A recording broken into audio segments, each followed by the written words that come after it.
Here's our ground report filed by Jiten Bahadur Singh, who tracks national security for India Today.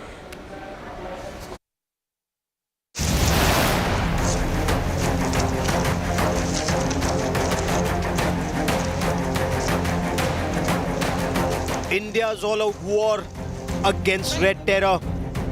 Security forces striking deep inside what remains of a rapidly shrinking Naxal heartland.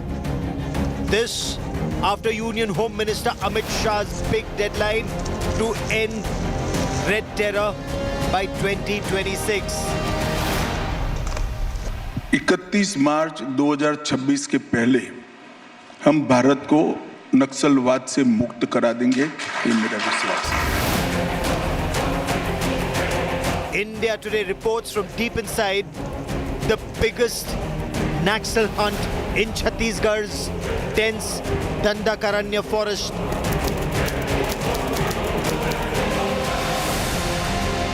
Operation Prahar has one goal: to make India red terror free by March 2026. Cobra की training हमेशा ही सबसे अच्छी रहती है, जिसमें उनको मानसिक के साथ साथ में शारीरिक तौर पर इमोशनली काफी स्ट्रॉन्ग किया जाता है। हमारे पास लेटेस्ट वेपन है जो जिनकी मारक क्षमता उनसे काफी अच्छी है, जिससे हमने काफी उनको नुकसान पहुंचाया है। वो काफी पीछे को ढकेले गए हैं और जल्द ही उनका सफाया होने वाला है। Deep inside the Naxal stronghold, the CRPF's Cobra team is in action to wipe out red terror. चीते जैसी इनकी चाल है और जंगलों में जैसे ही ये घुसते हैं, नक्सली अपनी मांद में छुप जाते हैं। दरअसल नक्सली इस वक्त बड़े ऑपरेशन करने की कोशिश में जुटे हुए हैं, लेकिन सुरक्षा बल जिस तरीके से अपनी तैयारी करने में जुटे हैं, वैसे में नक्सलियों के पास कोई इस वक्त ऑप्शन नहीं बच रहा है। आप देखिए, इनके पास आधुनिक हथियार हैं जिनका इस्तेमाल ये नक्सलियों के खिलाफ कर रहे हैं। In coordinated operations, Cobra commandos and their canine dog squads move through the dense foliage, ready for jungle warfare. नक्सलियों के खिलाफ ऑपरेशन में कोबरा की केनाइन टीम काफी महत्वपूर्ण होती है। मैं ऐसी ही टीम के साथ इस वक्त मौजूद हूं। आपको दिखाना चाहेंगे कि ये वो स्निफर डॉग्स हैं जिनका इस्तेमाल इन घने जंगलों में इस वक्त किया जा रहा है। दरअसल जब मांड के इलाके में नक्सली छिपते हैं तो उस दौरान नक्सलियों को कैसे ट्रैक करना है, उसके लिए इन डॉग्स का इस्तेमाल किया जाता है। And for the first time, snipers are now deployed to wipe out the Naxal leaders hiding in this hotbed. तो ये स्नाइपर खास तरीके से काम करते हैं और इनका मकसद ये है कि सरकार ये कोशिश कर रही है कि इन तमाम इलाकों में जो फॉरवर्ड ऑपरेटिंग बेस बनाए जा रहे हैं, जब वहां पर हमला किसी भी तरीके से नक्सलियों के द्वारा किया जाए तो उनको डायरेक्ट स्नाइपर की गोली से हिट किया जाए, जिससे कि इस तरीके से हमला वो आगे आइंदा में न कर सकें। और इसीलिए इस तरीके का बड़ा कदम इस वक्त उठाया जा रहा है। As part of Operation Prahar, more than 250 terrorists have been neutralized in 2024 alone, and more than a dozen Naxal camps destroyed. अभी हमारे पास में स्नाइपर राइफल सभी फॉरवर्ड ऑपरेटिंग बेसिस पे लगा दी गई हैं, जिससे हम दुश्मन के ऊपर कंटिन्यूअस प्रेशर मार सकते हैं, जिसकी वजह से फौज का मोराल जो है वो अभी एक नए लेवल पे है और दुश्मन के ऊपर जो है दबाव बहुत ही एक उम्दा तरीके से हमने इस्टेब्लिश कर दिया है। अभी जितने भी हमारे फॉरवर्ड ऑपरेटिंग बेसिस हैं उन सभी के ऊपर हमारा डिप्लॉयमेंट जो है स्नाइपर्स का है। छत्तीसगढ़ के जंगलों में कोबरा कमांडो के ऑपरेशन के दौरान लगातार हम ये देख रहे हैं कि नक्सलियों को निशाना बनाने के लिए कोबरा कमांडो पूरी कोशिश कर रहे हैं। अभी उनके पास ऐसे स्नाइपर्स भी आ चुके हैं जिनका इस्तेमाल अलग अलग स्थानों पर किया जा रहा है। The Cobra commandos are steadfast in their mission to flush out Naxals. अभी जो आप सही बता रहे हैं, नक्सली कुछ जिलों में नहीं बल्कि ये कहेंगे कि सिर्फ 2 जिलों में बचे हैं। और जो कोबरा, सीआरपीएफ और छत्तीसगढ़ पुलिस है, जो जिस लेवल से ऑपरेशन कर रही है, जिस लेवल से मोटिवेटेड है, जो आधुनिक हथियार, जो आधुनिक टेक्नोलॉजी हम लोगों को मिली है, उससे हम उम्मीद करते हैं कि इसको 2026 से पहले नक्सलिज्म छत्तीसगढ़ भी नहीं, सिर्फ छत्तीसगढ़ से नहीं बल्कि पूरे भारत से इसको मिटा दें। Will the Modi government succeed in eliminating the decades-old menace of red terror and completely eliminate the red terror corridor? with Jitendra Bahadur Singh in the Dandakaranya forest. Bureau Report, India Today.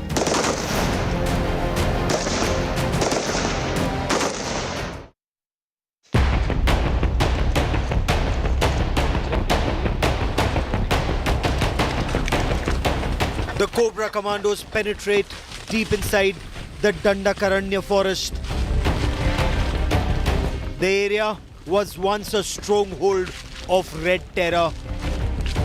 Hidma, the Red Terror commander, was a name feared for miles. But now the Indian tricolour flutters with pride at Gundam along the Bijapur region of Chhattisgarh. This is a forward operating base of the Cobras, or Commando Battalion for Resolute Action of the Central Reserve Police Force. सुरक्षा बल जिस तरीके से जंगलों में पहुंच करके forward operating base बना रहे हैं, अब तक करीब 280 के आसपास फॉरवर्ड ऑपरेटिंग बेस बनाए जा चुके हैं, जिसका सीधा मकसद यह है कि इन तमाम इलाकों में फोर्स ज्यादा से ज्यादा दिखे. As part of Operation Prahar, renewing the efforts of the government to destroy Red Terror at its bases, the central and state police forces have launched multiple joint and independent, though coordinated operations against Red Terror. In the past 5 years, since 2019, the CRPF has established over 280 forward operating bases, 11 CRPF camps, brought in additional mine-protected vehicles, unmanned aerial vehicles, K9 dog squads, and motorcycle-borne commando chase teams. The security forces also destroyed symbols of Red Terror, including the memorial of the Maoists killed in combat with security forces. नक्सली इलाके में काफ़ी हमने अपना पकड़ बना ली है और धीरे धीरे नक्सलियों को या तो उन्हें सुरक्षा बलों के द्वारा मार दिया जाएगा अथवा उन्हें यहाँ पर सरेंडर करना ही पड़ेगा. उनके अलावा इसके अलावा कोई चारा उनके पास बचा नहीं है अब. The forces, as part of Operation Prahar in 2024 alone, have neutralized over 250 armed Maoists in multiple encounters. More than a dozen top commanders have been neutralized so far. हमारे जो कोबरा कमांडोज हैं ना केवल मैदानी इलाकों में बल्कि गाड़ियों से भी अगर बाइक के थ्रू अगर इनको फायर करने की जरूरत पड़ती है तो दुश्मन को फायर करके ये नेस्तनाबूद करते हैं. Dozens of Maoist training camps and bases have been destroyed in 2024. There are coordinated operations being undertaken across multiple states to ensure Maoists do not slip from one state to the other. Drones and dog squads and Cobra Commando teams remain hot on their heels to ensure Maoists are starved of space to freely move around. Coupled with this is the Narendra Modi government's policy to get Maoists to surrender and join the national mainstream. The aim remains to free the nation from the clutches of Red Terror. With Jitendra Bahadur Singh in the Dandakaranya forest, Bureau Report, India Today. In a short while from now, I'll be joined live on India Today by some of the most important officials working on the ground in trying to achieve this national agenda of ridding India of Naxalism. But before I go across to them, I want to take you through what Home Minister Amit Shah told me at Agenda Aaj Tak when I interviewed him. He's made it a pledge that by March 2026, India will be freed of Naxalism. So what's the situation on the ground at the moment? What's the ground that still needs to be covered, and can we do it between December 2024 and March 26? We'll speak to the officers on the ground in just a moment. Let me just show you some highlights of what the Home Minister told us before that. मैं आपसे जानना चाहता हूं, ये जो आपका वादा है कि 2026 तक आप भारत को नक्सलवाद से मुक्त करा देंगे, क्या आपको वाकई में लगता है ये संभव है, या फिर भी हम ढूंढ रहे होंगे कि होगा कि नहीं होगा? 31 मार्च 2026 के पहले हम भारत को नक्सलवाद से मुक्त करा देंगे, ये मेरा विश्वास है। सालों से ये समस्या नासूर की तरह भारत के एक बहुत बड़े भूभाग के अंदर विकास को रोक कर खड़ी थी। आज जो लोग स्वप्न देखते थे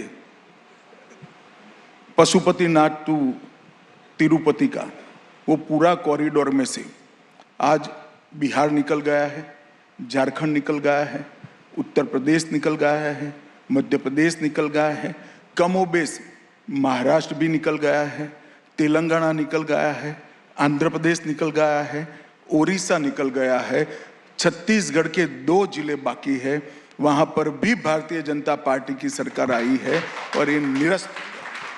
आप एक सीआरपीएफ कैंप में रात बिताकर क्या मैसेज दे रहे हैं नक्सलियों को भी और हमारे जवानों को? देखिए, ऐसा नहीं है, ये कई बार मैं वो कैंपों में गया हूं, ये कोई पहली बार नहीं जा रहा हूं। अभी वहां भारतीय जनता पार्टी की सरकार चुनने के बाद हमारी अनुकूलता बढ़ी है। इसी के कारण एक ही साल में 900 से ज़्यादा लोग अरेस्ट हुए हैं, 600 से ज़्यादा लोग सरेंडर किए हैं और लगभग 300 के करीब लोग मुठभेड़ों में मारे गए हैं।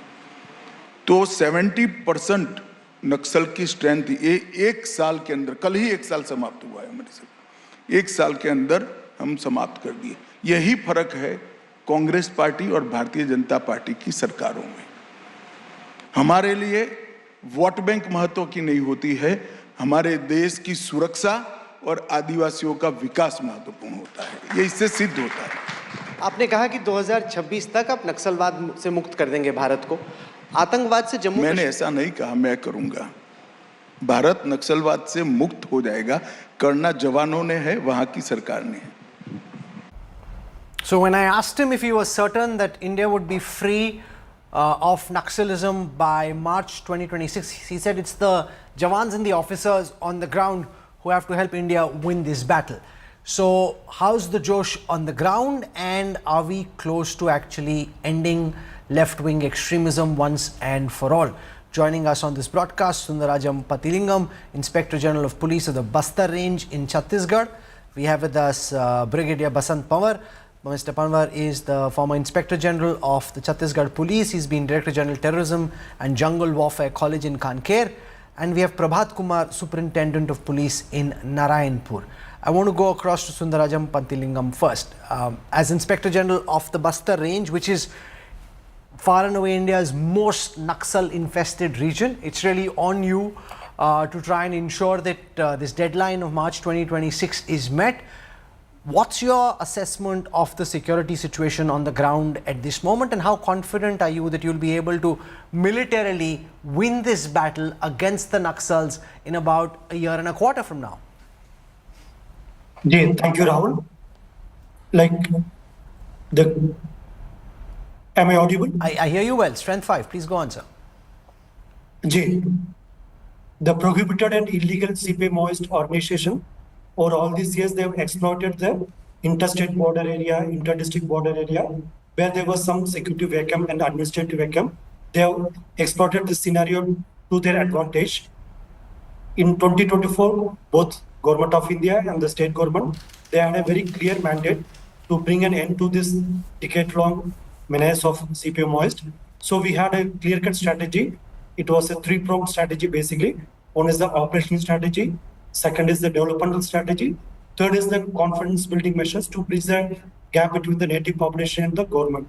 So in all these 3 fronts, we have made a very decisive progress. As far as operational strategy is concerned, we have opened up so many forward operating bases in order to plug the security vacuum, both in the Abujaman area, in the South Bastar area, and through these FOBs, we have increased our operational reach also. And as an outcome, we recorded more than 220 Maoist dead bodies in a single calendar year, which is the highest ever. Particularly in 2024, we have recorded those Maoist cadres dead body who are from outside Chhattisgarh, like mostly the Telugu cadres who are the top level decision making of this CPM-moist organization, and we have recovered more like LNG, INSAS, AK-47, these kind of graded weapons also. So our operation outcome has been very remarkable. On the other hand, like our developmental front, we have a policy called as scheme called as Niyat Nalana, through which we bring in the basic amenities to the erstwhile area of stronghold area of Naxals, and our security camps act like as an integrated development center through which we provide like a road connectivity, mobile connectivity, electricity, Anganwadi, and all of the basic amenities to the native population. And this also has worked wonders in the Naxal stronghold area. Okay, and because Brigadier Pamwat, the fact is that on the 4th of December, Minister of State for Home Nityanand Rai in Parliament says that there are 38 districts at this moment, this is just this year, still affected by left-wing extremism. Now, if there are 38 districts still affected by this menace of Naxalism, what makes you confident that we can finish this off once and for all in the next year and a quarter? This problem was one of the severest problems facing the nation in 2004. That was said by the government of that time of Honorable Manmohan Singh. Yes. 231 districts, 1/3 of India. So we have actually come a long way from 231 districts to just 38.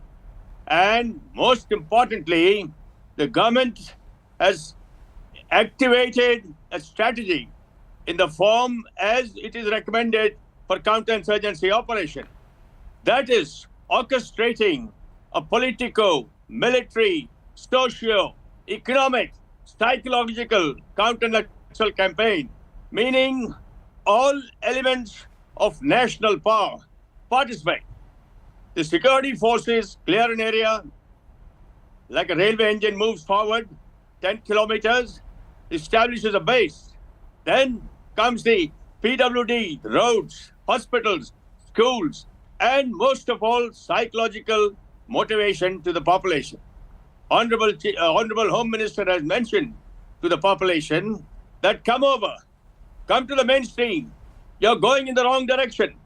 Like Mupala Lakshman Rao, school teacher in Andhra Pradesh, told them this is not the India we wanted. We want a communist India. How can you do that? They were going around with bows and arrows to put a red flag and red fort. तीर कमान लेके हिंदुस्तान के तख्ते ताउस पे कब्जा करने जा रहे थे. कैसे हो सकता है? It is नामुमकिन. It is an impossible situation. Hence, they are seeing light and a Psy war taking place and motivating the people. And the development done by the government of the roads, tracks, hospitals, schools, we've been watching on the television, has been a tremendous way forward. Naxalism is on its last flutter, and 38 districts, there are some blank areas still left, and the way the Chhattisgarh police were trained at the Jungle Warfare College in Chhattisgarh, which was established by the government of that time, in 18 years, all across the country and across the 10 Naxal-affected states, they are doing a great job. They are carrying out multi-directional attack. Truly cordon and search operations. No, but the thing is, and I want to put this question to Prabhat Kumar, the Superintendent of Police at Narayanpur. You know, I was covering the assembly elections in Chhattisgarh and I travelled to Bastar, Dantewada, Sukma and several of the areas that are still very Naxal impacted. There are two aspects to this. One is just physical control on territory where we weren't able to do patrolling or where we didn't have CRPF police camps previously. The other is actually ending the ideology. So militarily, while we may be making more ingress, we may be setting up new camps, building new roads. Do you think we're also being able to win the hearts and minds of those local villagers who've been infatuated by the idealism surrounding Naxalism, the so-called idealism surrounding Naxalism? Rahul, you have come to the core question. The fight is not between police and Naxal. The fight is of two types. It's between violence and development, that is one. And second, the most important thing, it's about, as you were pointing about heart, it's about fear and trust. Whose trust will increase and whose fear should decrease. And we are already seeing the indicators of that. So this vision of 2026, eliminating Naxalism in 2026. Now, you were talking about the winning of hearts, and how will we know that we have ended the Naxalism in 2026. What will actually change? So I'll tell you a few things. What will actually change? There'll be fewer Naxals, fewer weapons, no Naxal, no weapon in Bastar. But more than that, in people's life, what will change? So in a village in Abujmar or South Bastar, no one will come with a weapon and say that everyone should assemble here. There is a Jan Adalat which is going to happen here. So that freedom will come. In Bastar and in Abujmar, schools are not running in villages. They are running in towns, in ashrams. So soon, those schools will shift to their villages. The students will be able to get their education in their own villages. So these are the behavioral changes that will happen. In Abujmar itself, more than 30 villages, in which at least 10% up to 40% of the villages has been sent off by Naxals. They have been told to go away. There are 10 to 15 villages where already villagers are now able to go back. So we are winning their heart. They are having the trust. They are getting rid of fear and they are going back to their villages. Few weeks back in Garpa, 15 villages have started going back to their places. So that is another indicator, a behavioral thing which will happen in field, that people will start going back to their own villages. They want to go. And I'll give you one example. A lot of children in Bastar, in Abujmar, they don't know their own villages. If you ask them where is your village, they'll say Narayanpur, some kasbah of Narayanpur. They will be able to tell their village's name. They'll be able to go to Dhurbeda, Farasbeda. So these are the behavioral changes. So about winning heart, I'll end with one statement. What we will win in 26 plus minus X days is indicated by who we are killing, what weapon we are getting, and what places we are dominating. But what Naxals will lose in 2026, that symptoms are already coming. They had to kill one school student near Tekalgudam Poverty, Hidma's place. They had to kill one school student. They had to kill 2 Anganwadi Sevikas, women. So they're hardcore places. They had to kill people. They had to kill people in Dhurbeda, Farasbeda, Ghamandi. That is the hardcore. They used to be the secretariat of the Naxals. So the symptoms and behaviors are always already there. What we will win is there in our recoveries and operations and development. What they will lose, they are showing in. But Sundarajam Patilingam, when you look at the level of ideological commitment, the kind of sophistication of weaponry that the Naxals have, are they seeming on the ground to be starved of funds and resources, or are they still looking adequately staffed, adequately resourced to be able to take on the Indian state? Yeah, for sure. We are addressing this issue on all the fronts, not only an operational front, but from cutting down their flow of fund, blocking their supply chain, and blocking their safe corridor for movement. We have acted upon Naxal in all the front. So because of that, they are not getting fresh recruitments. They are not getting the levy collections being done nowadays. They are not getting the arms and ammunition supply, and they are not having a free corridor to move in and around that area. So because of all this comprehensive strategy, Naxals are at back foot.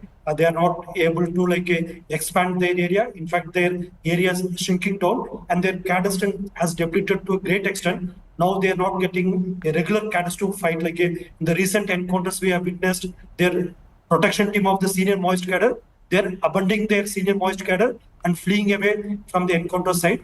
They are compelled to use some villages as a human shield to protect their senior cadres during their encounters.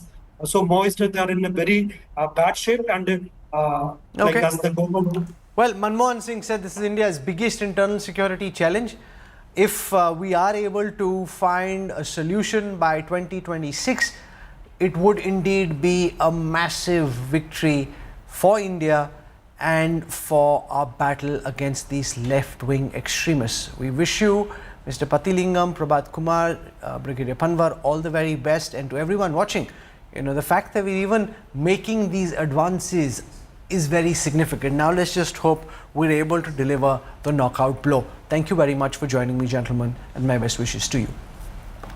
I've got some disturbing news coming in at this moment, that there's a boat that's collapsed in Mumbai. 13 people are feared dead. 3 amongst these are Navy officials. A Navy boat collided with a passenger vessel named Neel Kamal around 3:55 p.m. 100 plus people have been rescued.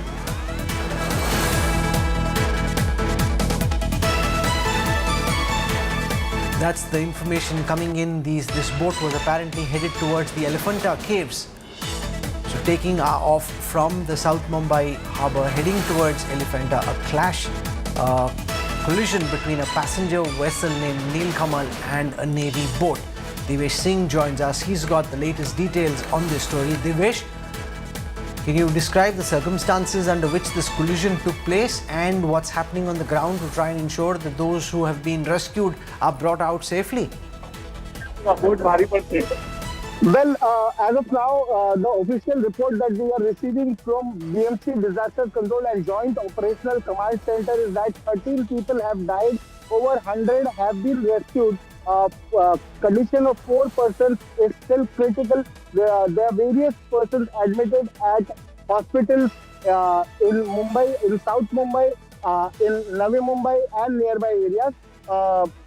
The search operation is still going on because there is no confirmation yet on what was the exact number of people who were present on the ferry boat when it collided with a speedboat of inflatable speedboat of Indian Navy. Also, the reports that we have received that one Navy personnel and 2 other officials who are associated with the Navy have died. Their death has been confirmed by sources from the Maharashtra state government, from the Mumbai Municipal Corporation, and also the Navy in their official statement has stated that one Navy personnel and 2 OEM who were present on the craft when it collided with the ferry boat named Nilkamal have succumbed to death. They have died. So as of now, 13 people have died. The rescue operations are still going on. There will be a case that will be registered at the Yellow Gate police station in Mumbai. The boat owner, Rajendra Parte, he has been brought to the police station. He is being questioned at the police chowki regarding what was the safety equipment present on the boat. Why were the number of people so high when it was sailing towards Elephanta Island from Gateway of India? So all these questions will be posed and there will be action against him also because there was a higher number of people present on the vessel than what it's required. Rahul. Devesh, we'll come back to you for more updates later. Thank you for joining us just at this moment. Terribly unfortunate, this news coming in. The 13 people are feared dead in that boat collision. I'm slipping into a quick break right now. When we come back, we've got breaking news coming in that India and China have reached 6 new points of agreement in the border talks that happened in Beijing. India was led by its National Security Advisor Ajit Doval. That meeting finishing just moments before now. So I'll get you the latest on the developments when we come back. Also on the news track, when I return on the other side of a very quick break, we'll look at the big face-off over Ambedkar. The opposition picking out one clip of the speech made by Home Minister Amit Shah to try and make it seem as if he was mocking Baba Sahib Ambedkar. The BJP and the Home Minister offended by that insinuation. The politics flaring up.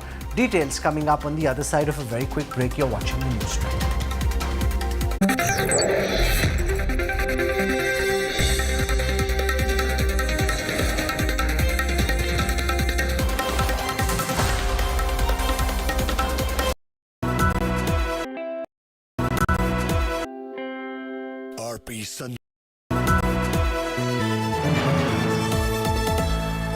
Motorola Razr 50 Ultra comes with Google Gemini.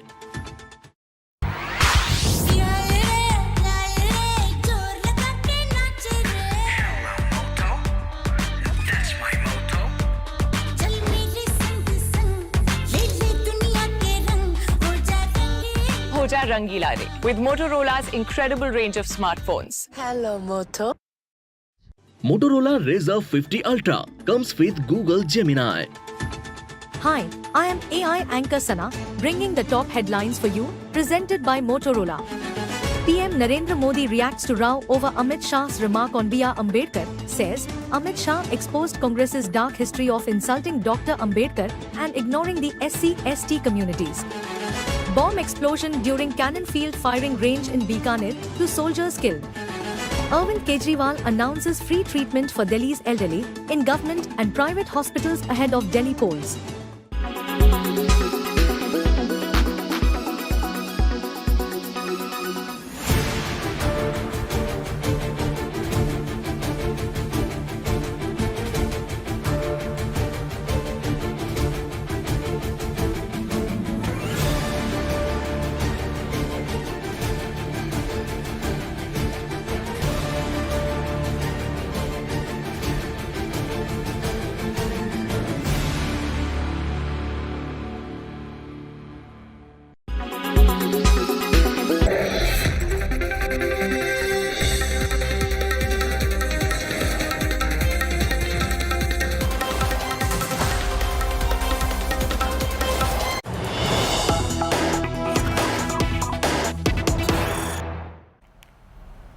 We've got information coming in that the India-China senior representatives level talk in Beijing has led to a successful outcome. This meeting was held by India's National Security Advisor Ajit Doval, who was meeting with China's Foreign Minister Wang Yi. Now, apparently, 6-point consensus has been reached to stabilize border relations. I want to go across to our strategic affairs editor Gaurav Sawant, who joins us with more details on the special representatives who met on the India-China border question in Beijing on the 18th of December.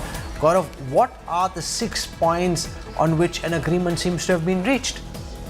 Rahul, this is extremely significant, the talks between India and China and the 6 agreements that have been agreed to between India and China. And let me quickly read them out. Both sides positively evaluated the solution reached between the two countries on border issues. Rahul, what's extremely significant is India's insistence always on the return to peace and tranquility at the border areas to promote healthy and stable development of bilateral relations. That's mentioned here, that peace and tranquility must prevail at the borders for the relationship to move forward. The two sides affirmed their commitment to continue seeking fair, reasonable and mutually acceptable package solution. Now, this package solution sounds extremely interesting, and we will try and make sense and get more details on this for the resolution on resolving the boundary issue in 2005 and to take positive measures to promote this process. Shiv and Rahul, if I may, the conversation about religious tourism, the two sides agreed to continue strengthen cross-border exchanges and cooperation and promote the resumption of Indian pilgrims, the pilgrimage to Tibet. So there is a mention of pilgrimage to Tibet, China and cross-border river cooperation and Nathula border trade. The two sides agreed to further strengthen the construction of SR meeting mechanism, special representatives, which is with Wang Yi on the Chinese side and National Security Advisor Ajit Doval on the Indian side, and the WMCC mechanism on border affairs. The two sides agreed to hold new round of SR talks in India next year, and the specific time will be determined through diplomatic channels. So these are the 6 points that the two sides have agreed to. Rahul, very significant, because this then gives the opportunity for the relationship to come back on an even keel and move forward in other directions as long as there's peace and tranquility at the borders and the Nathula road reopens and religious tourism starts to Tibet. Well, for a long time there was a stalemate. This thaw is materializing very fast into a full-blown de-escalation militarily and diplomatically, which is a very significant achievement for India. Thank you very much, Gaurav, for those details. I want to move on to Parliament now, where the Ambedkar firestorm triggered a big Amit Shah versus Congress showdown. The Home Minister says his Rajya Sabha remarks were twisted by the Grand Old Party, while Congress Chief Mallikarjun Kharge demanded the Home Minister's resignation.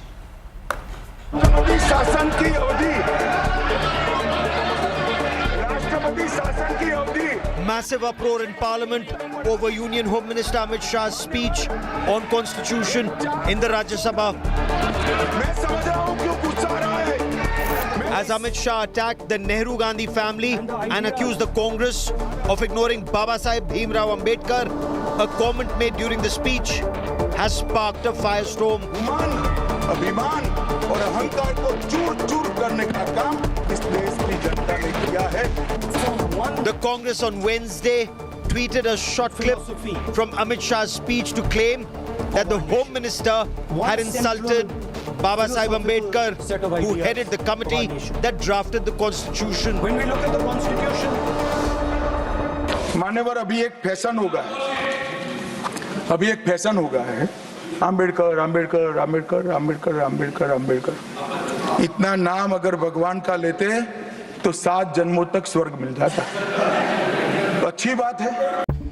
The Congress demanded Amit Shah be sacked for insulting Baba Saheb Ambedkar. अगर आप बाबा साहब के बारे में अगर कोई गलत बोलता है, उसको अपने कैबिनेट से निकाल देना चाहिए था. ये नहीं चलेगा. लेकिन दोनों बड़े गहरे दोस्त हैं, एक दूसरे के पाप को सपोर्ट करते हैं. हमारा लोकतंत्र.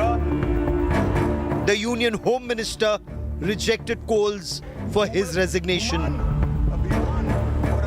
खरगे जी मेरा इस्तीफा मांग रहे हैं, इनको आनंद होता है तो शायद मैं दे भी दूं, मगर इससे इनकी समस्या का अंत नहीं है। अभी 15 साल तक कम से कम उनको वही जगह पे बैठना है जहां वो बैठे हैं। खरगे साहब, मेरे इस्तीफे से आपकी दाल नहीं गलने वाली है। Prime Minister Narendra Modi stepped in to defend the Home Minister. The Prime Minister said Congress and the Congress ecosystem was spreading lies after having insulted Baba Saheb Ambedkar repeatedly.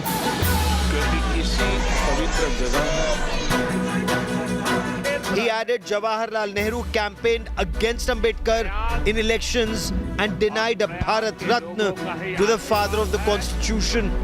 Modi insisted the Congress denied a place for Baba Saheb Ambedkar's portrait in Parliament.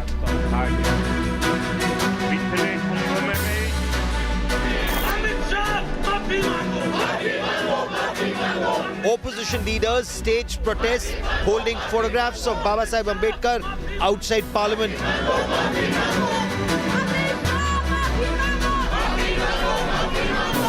ये constitution के खिलाफ है। इन्होंने कहा, ये पहले ही कह रहे थे कि कॉन्स्टिट्यूशन को हम चेंज करेंगे, ये इसके खिलाफ हैं, अंबेडकर जी के खिलाफ हैं, उनकी विचारधारा के खिलाफ हैं। इनका पूरा का पूरा काम अंबेडकर जी ने जो किया और जो कॉन्स्टिट्यूशन है उसको खत्म करने का है, तो सब पूरा देश जानता है। The rise of Baba Saheb Ambedkar as an icon among the underprivileged classes over decades has meant all political parties are now staking claim to his legacy. Bureau Report, India Today. Joining us on this broadcast, Sanju Verma from the Bharatiya Janata Party squaring off against her. We got Tehseen Poonawalla, who leans towards the Congress. I want to go across to Tehseen first. Tehseen, I heard the comment made by the Home Minister. If you listen to his speech in its entirety and the bit that he said about Bala Saheb Ambedkar, it's quite clear he wasn't demeaning Ambedkar at all. Yet the opposition has taken umbrage to what the Home Minister said. So can you begin by explaining to viewers watching at this time what exactly is the opposition so furious about? Rahul, thank you. Good evening. Thank you so much for having me on the show. Good evening to Sanjay and to all your viewers. There are two issues that the opposition is furious about. Issue number one is this was a debate on the constitution, and as we all know, Baba Saheb Ambedkar headed the committee that drafted our constitution. This comes in the background of the fear that the BJP may change the constitution, may or may not be true, but that was the fear. And the 75th year of the constitution. Now, in such a debate, I want to leave it to your viewers to judge. Had the same statement of those 11 seconds been made by any gentleman in the opposition or person in the opposition, say Rahul Gandhi ji or Kharge ji, that instead of taking the name of Ambedkar ji, which is a fashion, and this is very insulting to people like me who are pure constitutionalists, or if you would have taken the name of God, you would have gone to heaven 7 times over. What does that mean? It is insulting. It is humiliating. See, we can have a religious debate. We can wonder whether heaven exists or doesn't exist, God exists or doesn't exist. But Baba Saheb Ambedkar, with his pen and constitution, gave you and me and Sanju ji the same rights. He gave us equality that was denied to people like us for centuries. How can that be less than any godly act? And to demean him in this way in the temple of Parliament, I think did not behove the Honourable Home Minister of India. Okay, let Sanju Verma respond to this, because if you look just at that clip which is viraling on social media, where he says Ambedkar, Ambedkar karte rehte, itni baar Bhagwan ka naam liya hota, they would have gone to some at a time when a lot of people think of Bala Saheb Ambedkar as some form of a demigod, at least for them and for their society. It can be misconstrued, and this is something the BJP has done in the past, picked out comments, and now it seems that that same thing has come back to bite you. Rahul, I will come straight to the debate, but let me just tell you that for a lot of us, you are a bona fide journalist, you are not a troll, as mentioned by Pawan Khera. So, please don't let the Congress get to you. No one can get to me. Can I just say, no one can get to me. I'm just here doing my job as best as I possibly can, whether it's questioning the Home Minister or Congress leaders or anybody else for that matter. But let's just stick to this debate. Do you think he's being misinterpreted, or do you think that comment was such that if you just look at that in isolation, it is quite likely to be misinterpreted? always say that the proof of the pudding is in the eating. And let's get this very, very clear that, in 2016, it is the Modi government which actually started the Bhim app. It was a tribute to Baba Saheb Ambedkar. In 2017, we inaugurated the Baba Saheb Ambedkar International Center in New Delhi. And don't forget that I was looking at some data. The Nehru Memorial is worth 55 acres. The Indira Gandhi Memorial spread over 45 acres. And the Rajiv Gandhi Memorial spread over 15 acres, which means 115 acres in all. And guess what? 1 acre is about 4,840 square yards. So we are talking about 5,56,600 square yards, which is valued at 51,000 crore. इतना पैसा 3 गांधी परिवार के लोगों के memorial पर खर्चा हुआ, but for decades together in post-independent India, 2 बीघा जमीन नहीं खरीदी गई to give a proper tribute and build a memorial for Baba Saheb Ambedkar. Today, over 13 acres at Indu Mills compound in Mumbai, Maharashtra, a 450 feet memorial, including a 100 feet pedestal to honor Baba Saheb's legacy, is coming up, and it will come. But can I just play out that bite, that comment made by the Home Minister? Listen to it and just the initial bit, because on social media in particular, the opposition is slicing and dicing it in a way that just pick out the initial bit saying that he's mocking Ambedkar, which if you listen to the longer comment, it's quite clear that that's not the intent, that's not how it's being said. Could it just be a question of interpretation, the manner it is framed, or was he actually out of line? Listen to that comment and then I'll resume this debate. मान्यवर, अभी एक fashion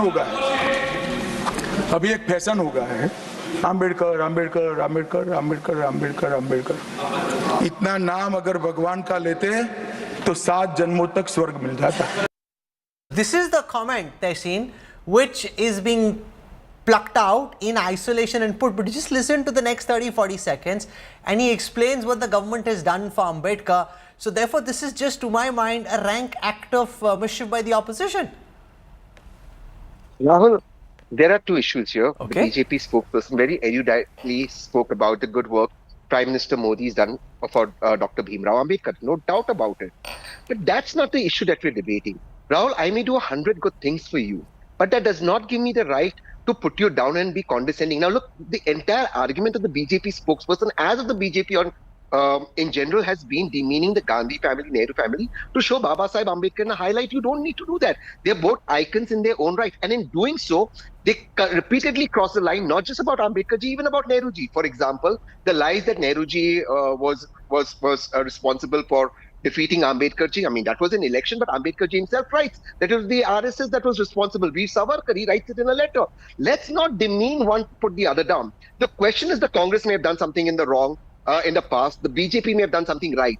Has the Honorable Home Minister of India made these comments? If these comments, a major portion of India who are followers of Ambedkar have found offensive, should it not be appropriate that the Honorable Home Minister of India apologize? Sure, here's the thing. And we saw this with the debate over reservation about Dalit Arakshan during the Lok Sabha election. It can spiral, and obviously, Sanju Verma, the BJP at the highest levels felt that there was need for damage control, which is why the Prime Minister puts out a long thread on this. The Home Minister does a press conference soon after. So you obviously felt the need to come out and clarify. Now Rahul, I'll make some very quick points. The opposition's attitude reminds me of a खिसियानी बिल्ली. खिसियानी बिल्ली खंबा नोचे.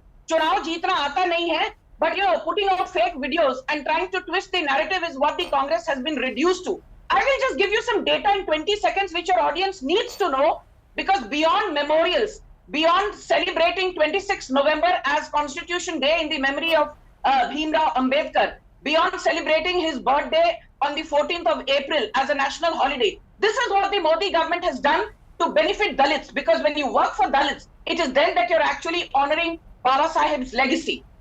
Jan Dhan Yojana, 76% of the beneficiaries are OBCs and Dalits. Mudra Yojana, 72% of the beneficiaries are Dalits and OBCs. PM Vishwakarma Yojana, 83% of the beneficiaries are Dalits and OBCs. PM Ujjwala Yojana, 67% of the beneficiaries are Dalits and OBCs. Ayushman Bharat, 77% of the beneficiaries are Dalits and OBCs. Swachh Bharat Abhiyan, 69% of the beneficiaries are Dalits and OBCs. Startup India and Digital India, more than 49% of the beneficiaries are Dalits and OBCs. So if anybody sits here and lectures me that Modi Sarkar ne Daliton ke liye kuch nahi kiya, he is clearly living in La La Land. And last but not the least, it is thanks to the abrogation of Article 370 that Valmikis have got the right to exercise their vote and stand for elections. Each time the Congress says, हम अनुच्छेद 370 के abrogation के समर्थन में नहीं हैं, they are actually undermining the credibility of the final words, Tehseen Poonawalla. Now, this is the fact.